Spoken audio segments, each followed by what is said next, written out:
வணக்கம்.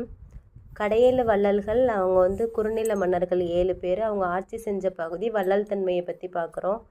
இப்போ பேகன், பாரி, காரி, ஆய், அதியமான், நல்லி, ஓரி இவங்க எல்லாருமே குறுநில மன்னர்கள்னு தெரியும். இவங்க யார் யார் எங்கே ஆட்சி செஞ்சாங்கன்னா, பேகன் அப்படின்னு பார்த்தாங்கனாலே பழனிமலை. நம்ம பழனிமலையில் தான் பேகன் இருந்திருக்காரு. அதுதான் மயிலுக்கு போர்வை கொடுத்தது அந்த பழனிமலையில் தான். அது எல்லாருக்குமே தெரியும்.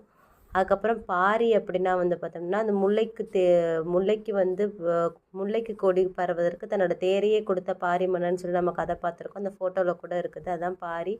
அந்த பாரி அப்படிங்கிறது பரம்பு அப்படி இந்த ரா ரெண்டுமே வந்திருக்கிறனால அந்த பரம்பு மலைங்கிறது ஞாபகம் வச்சுக்கோங்க. திருமுடிக்காரி அப்படின்னா காரி மலையமா நாடு. அதாவது காருக்கு பதிலாக இப்போ இப்போ எதற்கு பதிலாக நம்ம இப்போ கார் யூஸ் பண்ணுறோம்னா குதிரைக்கு பதிலாக. அதனால் குதிரைகளை பரிசாக வழங்கியவர் காரி.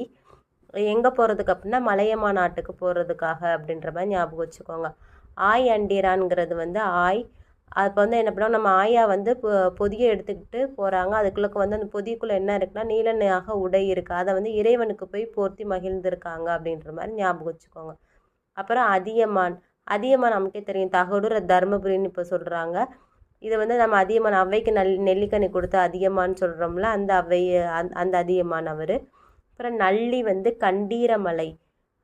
இவங்க பார்த்திங்கன்னா இப்போ நல்லவங்களை இப்போ காண்றதே ரொம்ப அபூர்வமாக இருக்குது. அவங்க என்ன பண்ணுவாங்கன்னா எல்லாத்தையுமே அனைத்து பொருட்களுமே வழங்குறவங்க யாருக்கு அப்படின்னா மலைவாழ் மக்களுக்கு. அதான் நல்லினா கண்டீரமலை, மலைவாழ் மக்களுக்கு அனைத்து பொருட்களையும் வழங்குபவர்கள். ஓரி, வல்வில் ஓரி அப்படின்னா அவங்க கொல்லிமலை. அவங்க என்ன பண்ணுறாங்கன்னா யாழ் மீட்டக்கூடிய பாணர்களுக்கு பரிசு கொடுக்குறாங்க.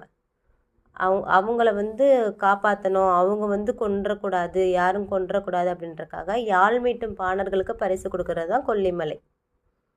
தேங்க்யூ.